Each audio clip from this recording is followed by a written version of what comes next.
Question number 4। आधार 8 centimetre और ऊंचाई 4 centimetre वाले एक समद्विबाहु त्रिभुज की रचना करनी है, ठीक है। और उसके बाद क्या करना है कि एक अन्य त्रिभुज की रचना करनी है जिसकी भुजाएं उक्त त्रिभुज की संगत भुजाओं की डेढ़ गुनी हो। डेढ़ गुनी का मतलब 1/1/2 गुनी यानी 3/2 गुनी हो, ठीक है ना। इतनी बात समझ में आ गई। अब आपको सबसे पहले देखना है कि आधार कितना है 8 सेंटीमीटर और ऊंचाई कितनी है 4 सेंटीमीटर और एक समद्विबाहु त्रिभुज बनाएगा। तो जो ऊंचाई होगी समद्विबाहु त्रिभुज की, हम क्या करें सबसे पहले 8 सेंटीमीटर वाली भुजा खींचते हैं, ठीक है। एक सपोज के लिए ये भुजा कितने सेंटीमीटर है, ए और बी, ये कितने सेंटीमीटर खींचा 8 सेंटीमीटर। अब इस त्रिभुज की जो अब ये भुजा जो है 8 सेंटीमीटर है, लेकिन जो त्रिभुज बनाना है वो समद्विबाहु बनाना है, ठीक है ना। और दूसरा त्रिभुज, दूसरी भुजा है जो दो बराबर भुजाएं हैं वो दे नहीं रखी, लेकिन हमें इस त्रिभुज की ऊंचाई दी है। ऊंचाई का मतलब है कि समद्विबाहु त्रिभुज की दो भुजाएं बराबर हैं, तो जो सामने वाले सिर से खींची गई भुजा इसको क्या करे, खींचा गया लंब इसको समद्विभाजित करेगा। तो हम क्या करेंगे, इसका समद्विभाजन करेंगे भाई। समद्विभाजन करने के लिए क्या करते हैं, यहाँ पे प्रकार रखो, ए बी के आधी से ज्यादा दूरी लेकर यहाँ पे प्रकार रखना है, ठीक है। ध्यान से देखो, यहाँ पे प्रकार रखो, ए बी के आधी से ज्यादा दूरी लेकर एक चाप ऊपर काटो, एक चाप नीचे काटो, और फिर उसी दूरी का चाप एक यहाँ से ऊपर काटो और यहाँ से, और इन दोनों को क्या कर दो, इन दोनों को मिला दो भाई। तो ये समद्विभाजन हो गया। ये क्या हुआ। अब आपको क्या करना है, ध्यान से देखो, ये इसका मध्य बिंदु ओ हो गया। इसका मध्य बिंदु क्या हुआ, ओ हो गया। अब ओ पर प्रकार रखना है और इसकी ऊंचाई कितनी है 4 सेंटीमीटर। तो 4 सेंटीमीटर का चाप लेना है और यहाँ से एक चाप काट देना है, जो सपोज के लिए इसको कहाँ पे काटेगा, सी पे। अब ए को सी से मिला दो और बी को भी किससे मिला दो, सी से। तो ये त्रिभुज एबीसी बन गया भाई। त्रिभुज क्या बन गया, त्रिभुज एबीसी में ये भुजा और ये भुजा आपस में क्या होगी, बराबर होगी, ठीक है ना। और ये भुजा कितनी होगी, ए बी 8 सेंटीमीटर। त्रिभुज समद्विबाहु त्रिभुज बन गया जिसकी ऊंचाई 4 सेंटीमीटर है और एक भुजा कितनी है 8 सेंटीमीटर। अब आपको क्या करना है, इस त्रिभुज के समरूप एक अन्य त्रिभुज की रचना करनी है जिसकी भुजाएं इसकी संगत भुजा की 3/2 गुनी है। 3/2 का मतलब एक से बड़ी, यानी 3/2 एक से बड़ी होगी। तो 3/2 गुनी यानी डेढ़ गुनी, यानी इसकी भुजा से बड़ी होगी। तो जब भुजा बड़ी होगी तो मैंने आपको क्या कहा था, ये बी है, किसी इस भुजा को क्या कर दो, अपनी सीध में आगे बढ़ा दो। बढ़ा दिया, इस भुजा को अपनी सीध में आगे बढ़ाओ। और अब क्या करना है कि यहाँ पे फिर से वही न्यून कोण बनाती हुई एक रेखा खींच देनी है। न्यून कोण बनाती हुई एक रेखा खींच दी, ए एक्स, ए और, ठीक है। और इस पर अब कितने चाप काटने हैं, 3। कितने चाप काटेंगे, तो पहला चाप, दूसरा चाप और तीसरा चाप। इसको नाम दे देंगे S1, S2 और S3। S3 को कहां से मिला दें, B से। S3 को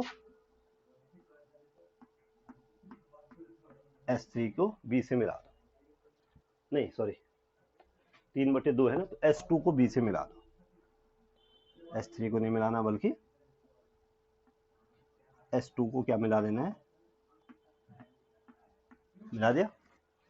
अब S3 से S2B के समांतर एक रेखा खींचनी है, यानी कोण के बराबर कोण बनाना है। यहाँ पे प्रकार रखा, किसी भी दूरी का एक चाप काट दिया, उसी दूरी का चाप यहाँ पे भी काटा, इस चाप की दूरी बाहरी और यहाँ से इधर को, और यहाँ से आपको एक लाइन खींच देनी है,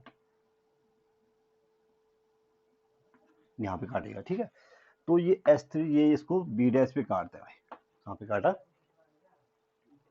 तो जो ए बी डैश है वो ए बी का 1.5 गुना हो गया, हो गया। अब फिर से आपको क्या करना है कि इसको भी अपनी सीध में क्या कर देना है, इस भुजा को भी अपनी सीध में आगे बढ़ा देनी है। और बी डैश से किसके समांतर खींचेंगे रेखा, बी सी के। तो किसी भी दूरी का एक चाप काट लो, उसी दूरी का चाप यहाँ पे भी काट लो, और इस दूरी को भरो और इसमें प्रकार में लेके और आप एक क्या खींच दो, एक लाइन खींच दो भाई।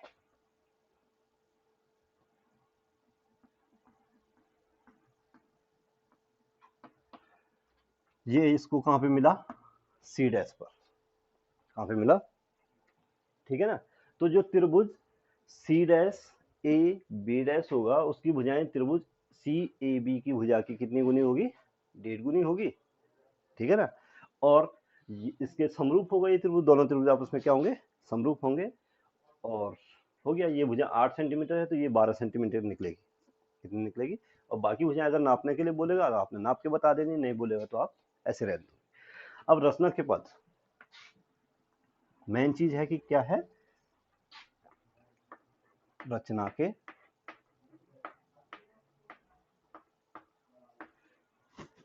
पद में सबसे पहले फर्स्ट आपने क्या किया, ए बी बराबर कितना सेंटीमीटर, 8 सेंटीमीटर रेखा खंड खींचा,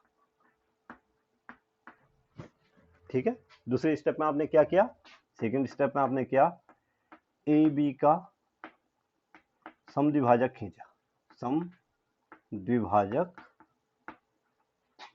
खींचा जो कि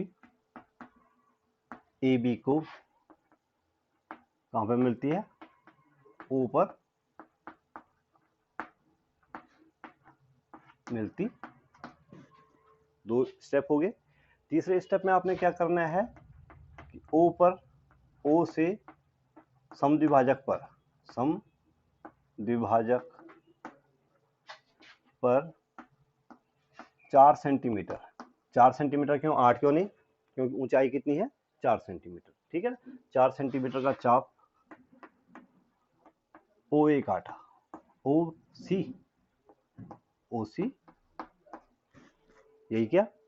और चौथे स्टेप में सी ए तथा सी बी को मिलाया, त्रिभुज ए बी सी या सी ए बी या ए बी सी कुछ भी लिख सकते हैं त्रिभुज को, अभिष्ट समद्विभाजक त्रिभुज है, अभिष्ट समद्विबाहु त्रिभुज, अभिष्ट समद्विबाहु त्रिभुज, ये बन गया त्रिभुज समद्विबाहु त्रिभुज, ठीक है ना। अब आपने क्या करना है, चौथे स्टेप में, पांचवें स्टेप में ए पर न्यून कोण बनाती रेखा AX खींची तथा उस पर कितने चाप, 3 बराबर चाप S1 S2 और S3 काटे, S1 S2 और S3, ठीक है ना। अब आपको क्या करना है, छठे स्टेप में आपने क्या किया भाई, क्या किया कि S2B को मिलाया, यही क्या, स्टेप वाइज लिखोगे कोई दिक्कत नहीं होगी, ठीक है ना। सातवें स्टेप में आपने क्या किया कि S3 से S2B के समांतर रेखा खींची, समांतर रेखा खींची जो कि AB को आगे बढ़ाने पर, AB को आगे बढ़ाने पर कहां पे मिलता है भाई, B डैश पर मिलता है, B डैश पर मिलती। यहां तक हो गया। इसके बाद क्या किया आपने, 8वां स्टेप चल रहा ना, 8वें स्टेप में आपने क्या किया कि B डैश से BC के समांतर रेखा खींची जो कि AC को आगे बढ़ाने पर कहां पे मिलती है, C डैश पर। B डैश से AC के समांतर नहीं, BC के समांतर, BC के समांतर रेखा खींची जो कि AC को आगे बढ़ाने पर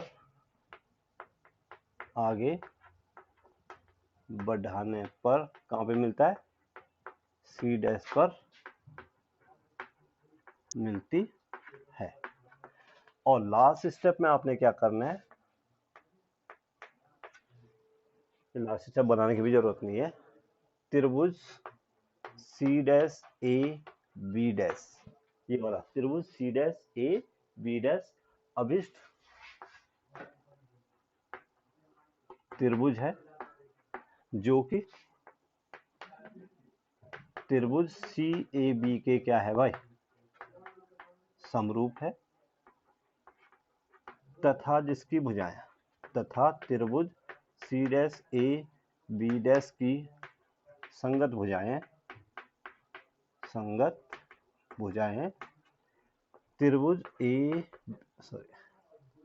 त्रिभुज सी ए बी की संगत भुजाओं की कितनी गुनी होगी, संगत भुजाओं की 1/2 गुनी है। और ये आपकी रचना हो गई, ये आपका सवाल समाप्त हो गया। और ध्यान रहे 4 नंबर में पूछा जाता है, ठीक है।